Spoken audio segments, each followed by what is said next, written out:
Hello, survivors. Thank you for taking the time to listen to the story. If you haven't already done so, please subscribe to our channel. We appreciate it, and thank you in advance. Please leave the name of the city you're listening from in the comment section below. It helps us see our reach in the community. Let's start the story. The explosion ripped me from sleep like a sledgehammer to the chest.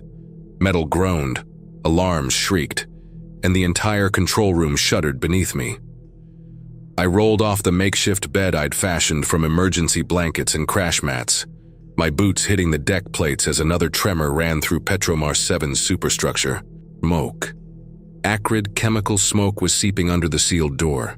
I'd been holed up in this control room for 2 days, living off stale coffee and whatever rations I could scavenge from the nearby break room.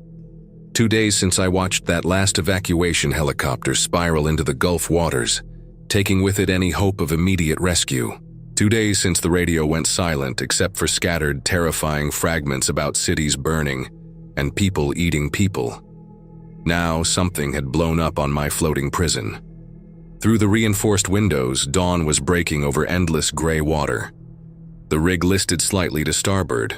That was new. Whatever had exploded was serious enough to affect our stability. I grabbed my emergency flashlight and the fire axe I'd taken from the wall mount, then approached the control room door. The corridor beyond reeked of burnt electronics and something else. Something organic and wrong. I'd learned that smell over the past 48 hours. It meant Danny or Rodriguez or one of the other guys who'd turned was nearby. See, when the infection hit the mainland 3 days ago, we weren't completely isolated out here. Miguel Barbosa had been airlifted to shore 2 days before everything went to hell. Emergency appendectomy. He came back on the supply helicopter that afternoon, but something was wrong with him.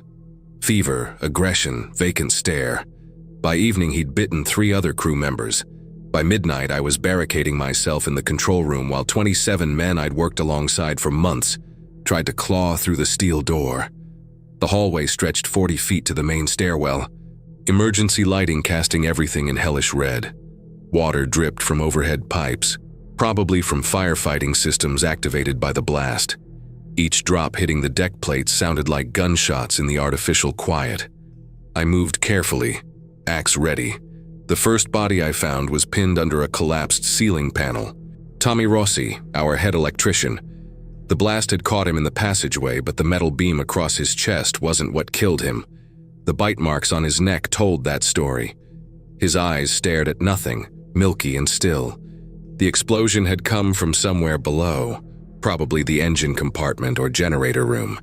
That meant power systems were compromised, which explained why only emergency lighting remained functional. It also meant the infected had been moving around more than I'd realized. They'd been busy while I cowered in my steel box. A sound made me freeze. Shuffling footsteps from the stairwell, accompanied by a low, continuous moan. Someone was climbing up from the lower decks. I pressed against the wall, controlling my breathing, waiting. Frank Bailey emerged first. I'd shared countless meals with Frank, listened to stories about his daughter's soccer games, helped him fix his motorcycle last shore leave. Now his coveralls hung in tatters, dark stains covering the fabric. His left arm dangled at an unnatural angle, clearly broken, but he moved without acknowledging the injury. When he turned toward me, his face was a ruin of dried blood and exposed bone, yet his legs kept carrying him forward with shambling persistence. Behind Frank came Jeanette Moura from the catering crew. Half her scalp was missing, revealing gray matter underneath, but she followed Frank with the same aimless wandering. Then came Nito, dragging his feet despite the massive chunk torn from his thigh. They shuffled past without noticing me, wandering aimlessly toward the crew quarters. Whatever guided them was pure instinct, basic hunger driving them forward. The stairwell was clear. I descended quickly, trying to avoid the slick patches where bodily fluids had pooled. The smell intensified with each level. Decay, burnt metal, and human waste. The blast had occurred on Deck 3, judging by the damage patterns and debris scattered throughout the area. The mess hall door hung off its hinges. Inside, emergency rations were scattered across the floor, mixed with broken glass and chunks of ceiling insulation. I stuffed what food I could find into a canvas supply bag, checking each can for damage. Most of the fresh water had leaked from ruptured containers, but several sealed bottles remained intact. A crash from the galley kitchen sent me diving behind an overturned table. Through the serving window, I could see movement. Someone was in there stumbling around randomly. Cabinet doors banged against walls as a figure bumped into them. Dishes shattered as clumsy hands knocked them over. I approached the kitchen entrance cautiously. Carlos stood with his back to me, reaching aimlessly at empty refrigerator shelves. His movements were erratic and purposeless like a broken toy. When he turned, I saw why. His lower jaw was completely gone, torn away in ragged chunks. Black blood coated his chest, yet he continued his mindless searching. He spotted me and lurched forward, arms outstretched but unsteady. I swung the axe horizontally, the blade catching him in the temple. The impact sent him sprawling across the prep counter. Finally still. I stood over Carlos's body, breathing hard, remembering the joke he'd told just 4 days ago about his wife's cooking. Now I was splitting his skull open with an emergency axe. The galley yielded more supplies: canned goods, bottled water, some medical supplies from the first aid station. I worked quickly, knowing the sound of my scavenging might attract others. The rig creaked constantly now, metal stress echoing through the superstructure.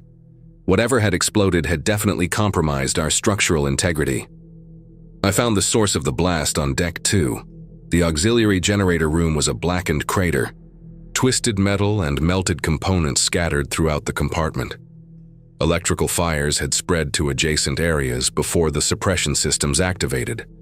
This explained the power failures and the acrid smoke permeating everything. But generators don't explode on their own. Someone had caused this, but not intentionally. I discovered what happened near the generator controls. Pete Jackson lay crumpled against the main electrical panel, his body partially melted into the metal framework. He'd been trying to shut down the system when the blast occurred, probably after noticing some malfunction. The infected had gotten to him first. Bite marks covered his arms and neck, but in his dying moments his body had fallen against the controls, triggering the explosion that followed. My radio crackled. I'd been monitoring emergency frequencies constantly, hoping for some word from the outside world. Usually I got nothing but static or fragmented transmissions in languages I couldn't understand. This time, a voice cut through clearly enough to make out individual words. Base Naval de Santos não está mais operacional.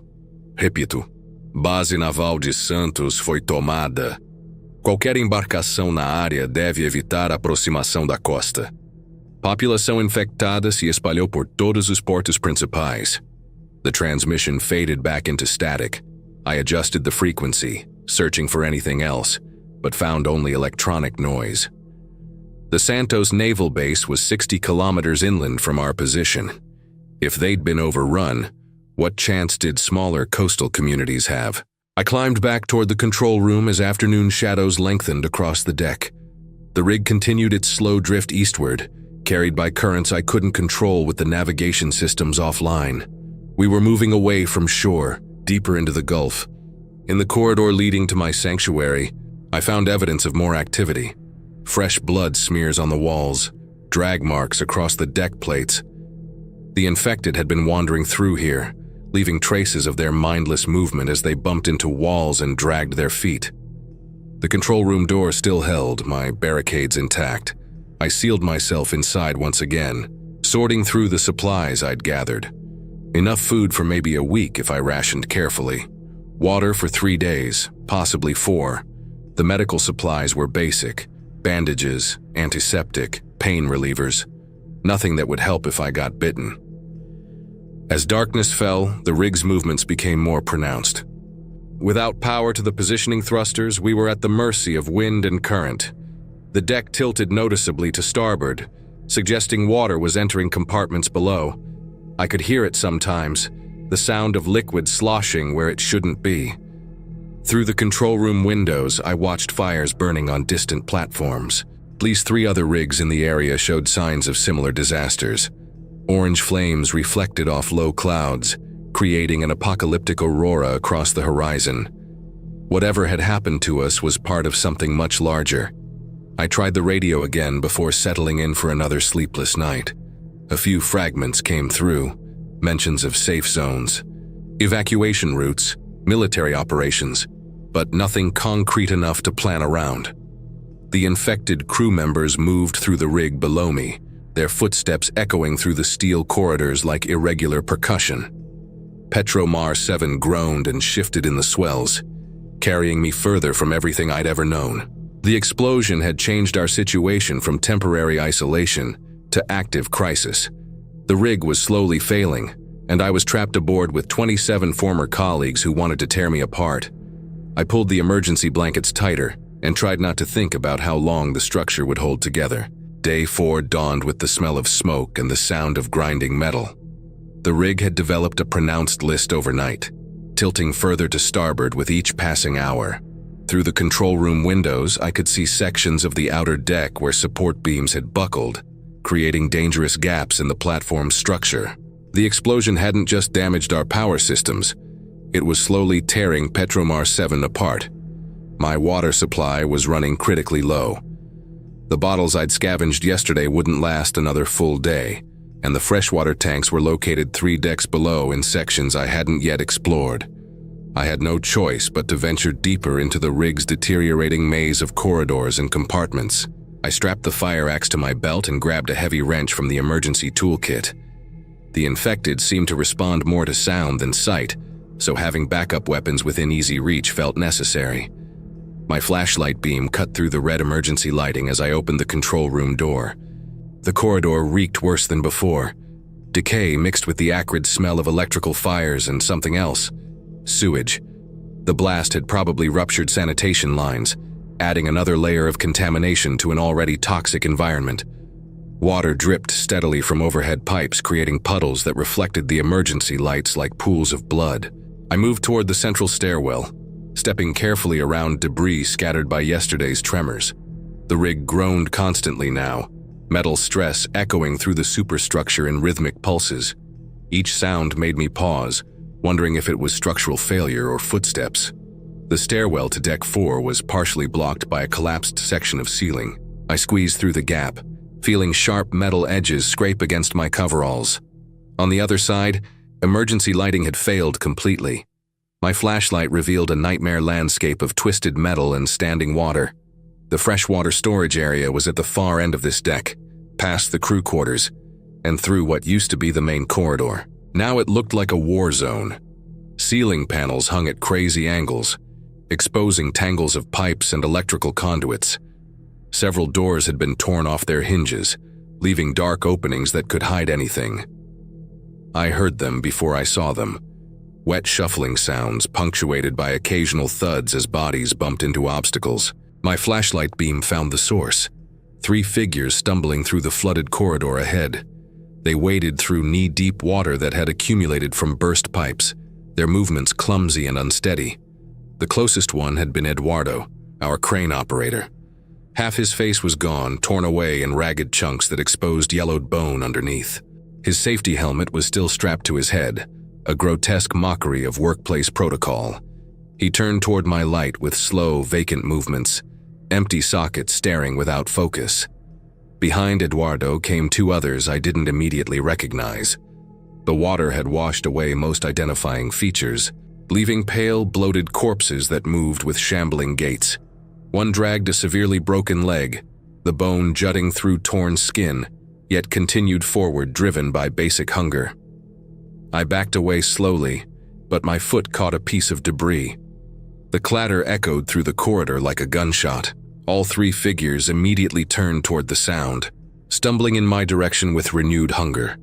Their pace increased slightly, arms reaching forward as they splashed clumsily through the contaminated water. The crew quarters offered temporary refuge. I slipped into the nearest cabin and closed the door, holding my breath as shuffling footsteps passed outside. Through the thin walls, I could hear them wandering aimlessly, doors rattling as they bumped into them, furniture being knocked over, the constant splash of movement through standing water.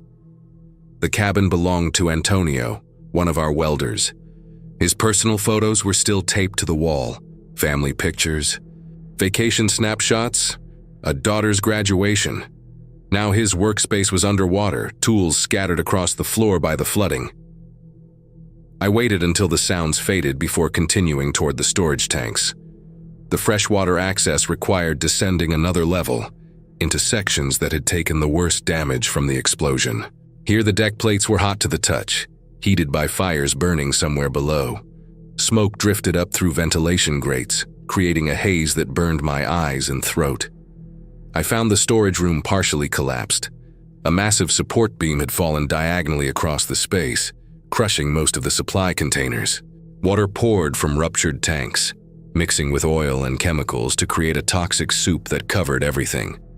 Only 2 tanks remained intact, their emergency valves still functional. I filled every container I could find: water bottles, coffee thermoses, even a large cooking pot from the nearby galley. The liquid tasted metallic and slightly oily, but it was better than dehydration. I worked quickly, knowing the heat and smoke were getting worse with each passing minute. The return journey to my control room sanctuary proved even more dangerous. The rig's structural damage had worsened during my absence. Corridors that had been passable hours earlier now showed signs of critical stress. Support beams creaked ominously, and several bulkhead doors had warped beyond use. I encountered 2 more infected in the main stairwell. Marcus, our safety inspector, stood motionless on the landing between decks. His body was covered in burns from the explosion, skin charred black in several places, yet he remained upright. When I approached, he began stumbling up the stairs with unsteady, jerking steps. The second figure waited at the top, Jenny Walsh from the communication department. She'd been pretty once, always quick with a joke during meal breaks. Now her throat was torn open, vocal cords hanging loose like bloody ribbons. When she tried to make sounds, only wet gurgling emerged. I couldn't fight both of them in the narrow stairwell. Instead, I retreated to an alternate route through the maintenance shafts. The confined space meant crawling through darkness, guided only by my flashlight beam. Metal ductwork groaned under my weight, threatening to collapse at any moment. Halfway through the shaft, I heard sounds again. Multiple voices this time coming from the crew quarters I'd passed earlier.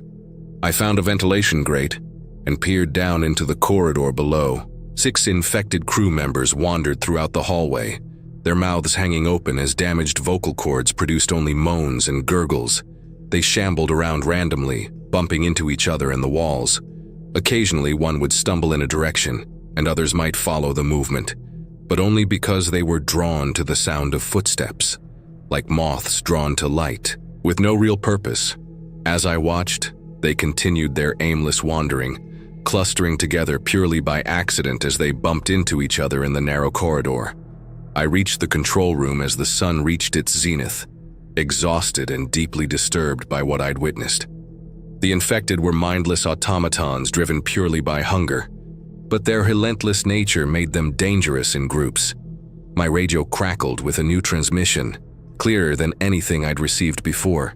A woman's voice, speaking with military precision. Aqui é Tenente Silva da Corveta Barroso, chamando qualquer embarcação sobrevivente na região da Bacia de Santos. Estamos conduzindo operações de busca e resgate para civis presos em instalações offshore. Se puderem ouvir esta transmissão, respondam na frequência de emergência 121.5. Temos combustível e tempo limitados, mas tentaremos alcançar qualquer sobrevivente confirmado. I lunged for the radio controls, my hands shaking as I adjusted frequencies. This was it, my chance for rescue. But when I tried to transmit, nothing happened. The explosion had damaged more than I'd realized. The radio could receive signals but couldn't send them. I stared at the useless equipment in despair. A rescue ship was out there, actively searching for survivors, and I had no way to contact them. I could hear salvation but couldn't reach it. The afternoon brought new problems. Fires that had been smoldering since the explosion began spreading more aggressively. Smoke poured through ventilation systems, filling corridors with toxic fumes. The smell of burning plastic and chemicals grew stronger by the hour. From my elevated position in the control room, I could see flames through several windows on the lower decks. Orange light flickered behind smoke-stained glass, casting dancing shadows throughout the interior spaces. The fire suppression systems had either failed or been overwhelmed by the scope of the damage. The rig's list continued increasing. By evening, walking across level surfaces required bracing against walls to maintain balance. Personal items in my control room sanctuary slid steadily toward the starboard side, collecting in corners like drift from a sinking ship. I tried to calculate how long the structure could hold together. The explosion had damaged critical support systems, fires were spreading unchecked, and flooding in the lower decks was destabilizing our buoyancy. Hours, maybe a day or two at most, before Petromar 7 became uninhabitable. But the infected crew members seemed unaffected by these deteriorating conditions. Through the windows, I could see them wandering across the exterior deck areas, stumbling and falling on the tilted surfaces. Some got back up and continued moving, others remained where they fell. Their movement was purely random, no adaptation, just mindless persistence. Night fell like a curtain of dread. Without functional lighting systems, the rig became a maze of shadows punctuated only by the orange glow of spreading fires. I could hear the infected moving through the darkness below, their footsteps creating a constant percussion against the metal deck plates. The temperature in my control room climbed steadily as fires spread through the lower levels. I'd opened every window and vent, but the heat continued building. Sweat soaked through my clothes despite the cool Gulf breeze. The electronic equipment around me began showing signs of heat stress. Displays flickering, warning lights activating randomly. Around midnight, a new sound joined the symphony of structural failure and distant footsteps. Metal tearing, followed by a massive splash. Something large had fallen from the rig into the water below. I pressed against the windows, trying to see what had been lost, but the darkness revealed nothing. The radio transmitted another message from the naval corvette, fainter this time.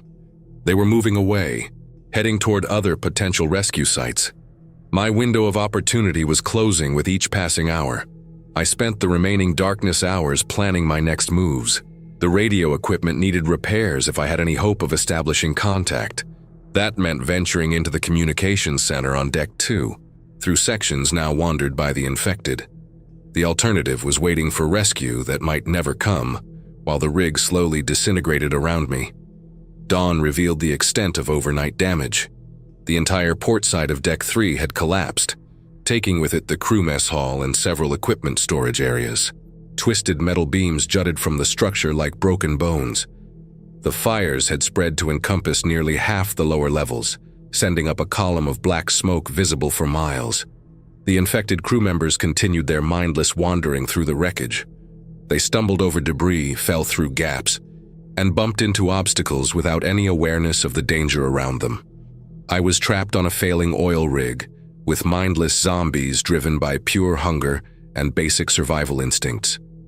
Their unpredictable wandering and persistence made them dangerous, and I was running out of time to escape before Petromar 7 became our shared grave. Day 5 began with the scream of tearing metal.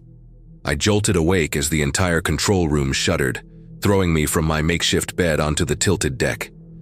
Through the windows, I watched a massive section of the drilling platform twist away from the main structure and plunge into the Gulf with a thunderous splash.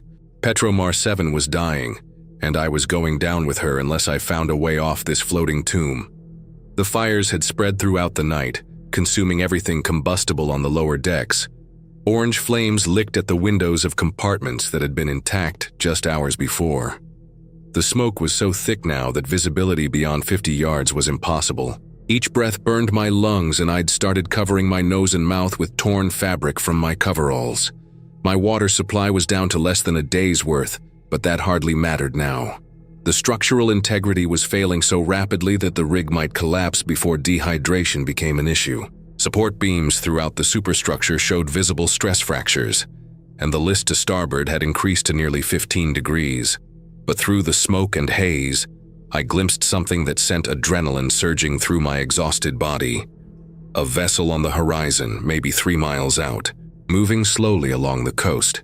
It was too distant to identify clearly, but the wake pattern suggested a boat large enough to carry survivors. I needed to signal them. Fast. The emergency flare locker was located on the helipad, 4 decks above my current position. Getting there meant traversing sections of the rig that were either on fire or controlled by the infected crew members. But it was my only chance. If that boat moved out of range, I might not see another vessel for days, if I lived that long. I gathered my remaining supplies, the fire axe, a heavy wrench, my flashlight, and the last of my water. The radio went dead completely during the night, its circuits finally succumbing to heat damage. I was truly cut off now, with no way to monitor outside communications. The journey upward began through what had once been the main corridor system. Now it resembled a furnace. Heat radiated from the deck plates, smoke reducing visibility to arm's length. I found the first obstacle on deck 2. Debris was scattered across the corridor, twisted metal and overturned furniture that had been knocked around randomly by the infected as they stumbled through. They had no purpose in moving these objects, just clumsily bumping into everything. I heard them moving in the smoke, multiple figures wandering aimlessly with shuffling steps and occasional groans. Their movements were completely random and uncoordinated. I backtracked to the maintenance shafts, crawling through ductwork that burned through my clothing. The shaft system was failing, joints separating under thermal stress. When I emerged on deck 1, the devastation was complete. The explosion had originated somewhere below, but its effects had propagated upward like a disease. Ceiling panels hung at crazy angles, exposing tangles of pipes and electrical conduits. Standing water from burst fire suppression lines mixed with oil and chemicals, creating a toxic soup that covered most surfaces. The infected had wandered through here too. I found evidence of their presence in the way furniture and equipment had been knocked over randomly. Heavy objects moved around carelessly, debris scattered everywhere as they stumbled through without any purpose. They were simply following their hunger, bumping into everything in their path. Moving toward the helipad required passing through the communication center. The room was gutted by fire, equipment reduced to melted slag. Among the ruins, I found a portable emergency radio, protected by a metal cabinet. The device powered on, picking up scattered transmissions. One caught my attention, a human voice speaking with measured urgency. "This is Captain Michel aboard the fishing vessel Maria Fernanda. We are 20 miles southwest of the rig platforms, conducting survivor rescue operations. Any personnel aboard offshore installations should prepare for immediate evacuation." My hands shook as I adjusted the frequency, trying to respond. This time the radio worked, static clearing as I found the right channel. "Maria Fernanda, this is Petromar 7, I spoke quickly. "Single survivor aboard. Platform is failing rapidly. I'm at..." I checked the emergency coordinates posted near the radio equipment.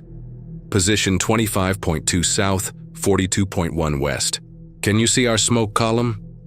Silence stretched for long seconds before the response came. "Petromar 7, we have you on visual. Heavy smoke, structural damage visible from our position. Can you reach the helipad for pickup?" "I'm attempting to reach the flare locker now," I replied. "Platform is listing badly and fires are spreading. How long until you can get here?" 40 minutes minimum. We need to navigate around debris from other platforms. Keep this channel open if possible." 40 minutes. The rig might not last that long, but it was my only chance. I clipped the radio to my belt and continued toward the helipad access stairs.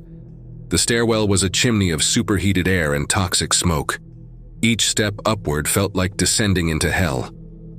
My clothing was soaked with sweat despite the Gulf breeze filtering down from above.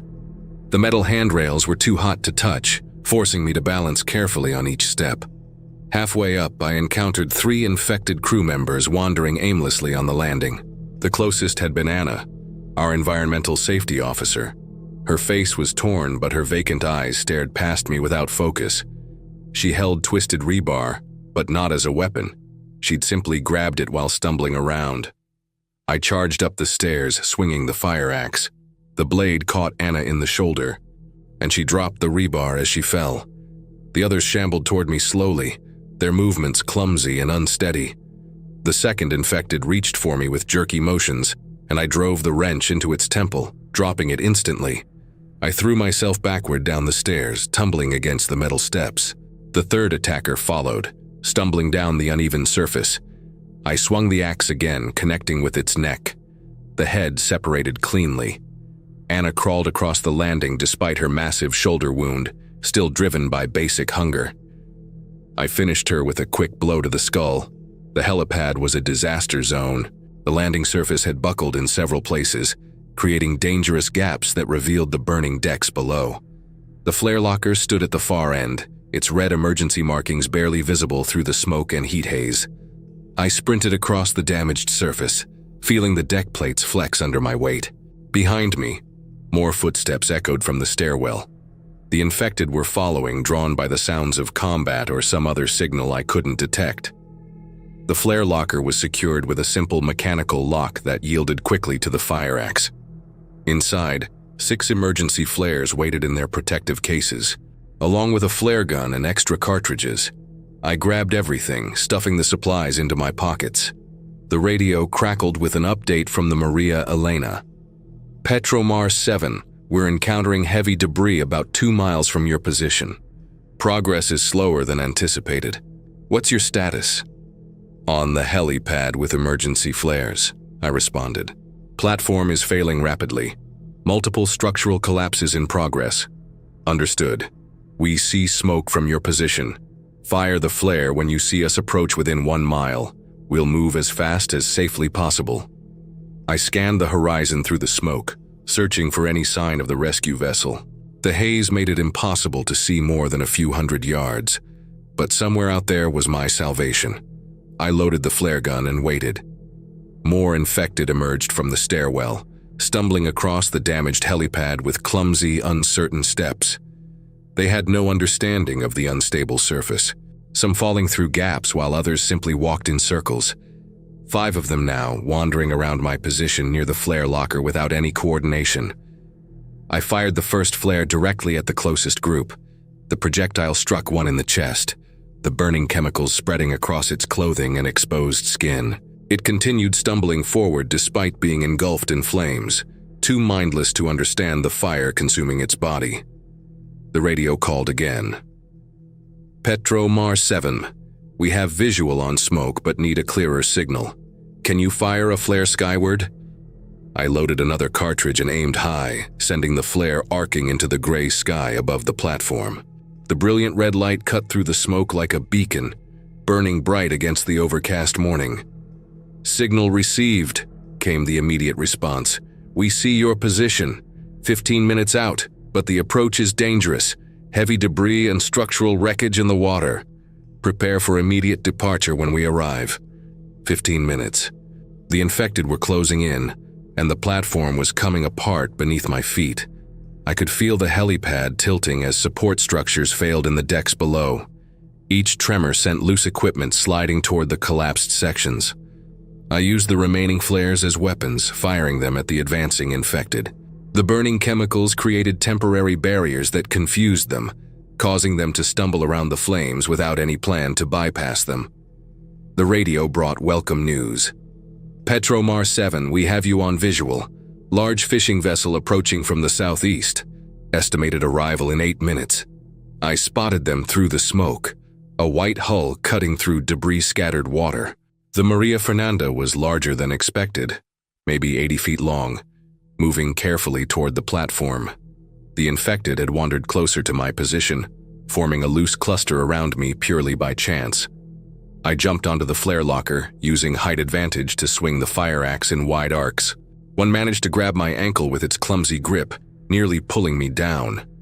I drove the axe handle into its face, feeling bone crunch. The platform shuddered violently, throwing us all off balance. Another major structural failure somewhere below, probably in the main support columns. The list increased dramatically, sending loose equipment sliding across the helipad toward the water. Petromar 7. This is Maria Elena. We're alongside your position, but the platform is unstable. You need to jump now before it collapses completely. I looked over the edge and saw the fishing vessel positioned maybe 30 feet below the helipad.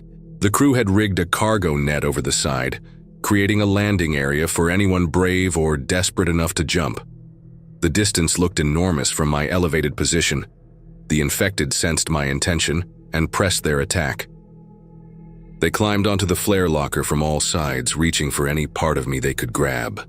I swung the axe frantically, trying to clear enough space for a running jump. One of them caught my wrist as I pulled back for another swing.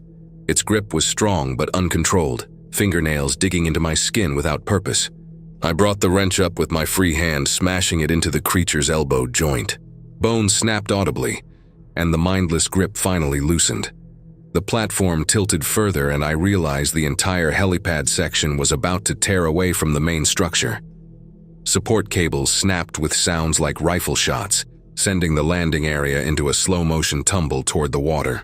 I broke free and ran toward the platform's edge, the damaged surface shifting under each step. Behind me, the infected followed with shambling determination, their movements unaffected by self-preservation instincts as the structure collapsed around them. At the edge, I didn't hesitate. I launched myself into empty air, arms windmilling as I fell toward the cargo net below.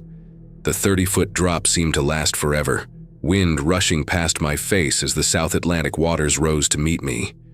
I hit the net hard enough to drive the breath from my lungs, then bounced once before strong hands grabbed my arms and pulled me aboard the Maria Fernanda. Crew members hauled me over the rail as the boat's engines roared to life, pulling us away from the collapsing platform. Above us, the infected stood at the edge of the damaged helipad, staring down with vacant, unfocused eyes. They made no attempt to follow, simply standing there without understanding what had happened. Basic instinct told them to pursue, but they lacked any comprehension of how to continue beyond the platform's edge. I collapsed onto the deck, gasping for breath and staring back at Petromar 7.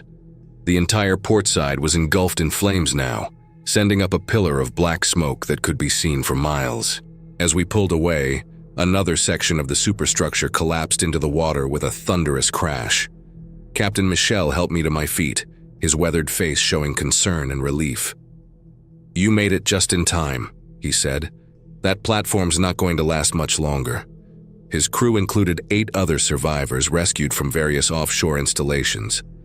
All told similar stories: rapid infection, communication failures, structural damage. I wasn't alone in my experience. "Where are we heading?" I asked, accepting coffee that tasted like heaven. "Coastal safe zone near Rio de Janeiro," Michel replied. "Military's established a perimeter there, taking in refugees. It's not much, but it's better than staying out here." One of the other survivors, a woman named Clara who'd been rescued from a supply vessel, leaned forward. "We've been picking up radio chatter from the south," she said quietly. "Argentina seems to be having better luck containing this thing. Something about the colder temperatures in Patagonia slowing down the infected. They've managed to establish larger safe zones down there." Michel nodded grimly. "The cold seems to affect them differently, makes them slower, less aggressive. We heard transmissions from Buenos Aires yesterday. They're actually organizing counter-offensives in some regions. But up here in the tropics," he gestured toward the burning coastline visible in the distance, "the heat seems to keep them active longer." Clara continued, "There's talk of evacuation routes heading south, but it's just rumors. The roads are still too dangerous and most of the airports are overrun. For now, we stick to the coastal safe zones and hope they hold." I looked back toward Petromar 7 one last time. The platform listed at nearly 45 degrees, flames consuming everything. The main drilling tower collapsed, taking the control room where I'd spent 4 days hiding. The entire structure shuddered, then began its final descent. Petromar 7 disappeared beneath the waves in minutes, leaving only debris. The infected crew members went down with her, trapped in their metal tomb. Whether they'd survived the sinking or finally found peace in the depths, I'd never know. But their relentless hunger and mindless persistence had haunted me more than any intelligent enemy ever could. Rodriguez's radio crackled with traffic from other rescue vessels and military coordinators. The situation on shore was stabilizing in some areas, deteriorating in others. Safe zones existed, but they were isolated islands in a sea of chaos. The infection had spread too far and too fast for any hope of complete containment.